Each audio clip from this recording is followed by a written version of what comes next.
అల్లూరి వారసుడిగా నేను తీసుకోవాల్సింది ఏంటంటే, ఆయన గురించి ఆహ్, 2 రాష్ట్రాలకే తెలిసిన అల్లూరి సీతారామరాజు, కృష్ణ గారు తీసిన సినిమా వల్ల 2 రాష్ట్రాలకి తెలిసింది.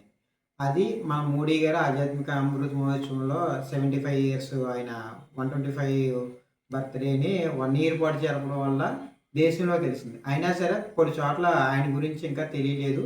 దాని గురించి నేను ఆయన పాఠ్యాంశాన్ని సెంట్రల్ సిలబస్ కింద తీసుకోవడం ఒకటి. అలాగే బుక్ ఒకటి రాయడం జరుగుతుంది. ఆ బుక్ కూడా మల్టీ లాంగ్వేజ్‌లో వచ్చి అందరికీ గూడా అది తాతయ్య గారి గురించి ఇంకా ఎక్కువ తెలిసేలాగా, అలాగే మన దేశం గొప్పతనం, ఆయన ప్రాణత్యాగం చేసిన ఇయన్నీ గూడా జనాల్లోకి తీసుకెళ్దామని నేను ఆయన తిరిగిన ఏరియాలన్నీ గూడా తిరుగుతూ ఏమన్నా డెవలప్‌మెంట్ అయ్యి ఏమన్నా ఉంటే ఆ డెవలప్‌మెంట్ అయ్యి గూడా చేయడానికి నా వంతు నేను ప్రయత్నం చేస్తాను.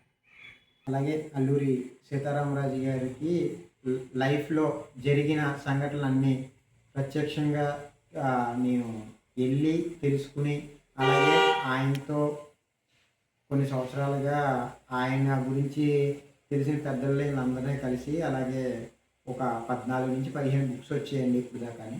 అందులో కూడా అన్నీ వక్రీకరణ అని చెప్పను గానీ, కొంతవరకు ఫిక్షనల్ ఉంది. అయన్నీ కాకుండా ఏదైతే ఆయన గురించి, ఆయన గొప్పతనం గురించి, ఆయనకి ఏమేమి వచ్చు, అసల గిరిజనులు ఎలా ఆయన్ని మార్చారు, ఏంటి అలా ఒక సైన్యం కింద చేసుకున్నారు.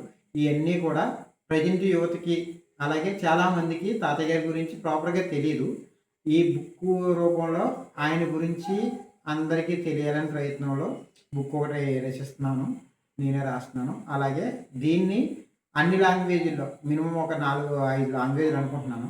ఆహ్, ఆ అన్ని లాంగ్వేజ్‌లో రాయించి మన పీఎం మోడీ గారి చేత ఈ బుక్‌ని ఆవిష్కరించాలని చెప్పి నేను అనుకుంటున్నాను.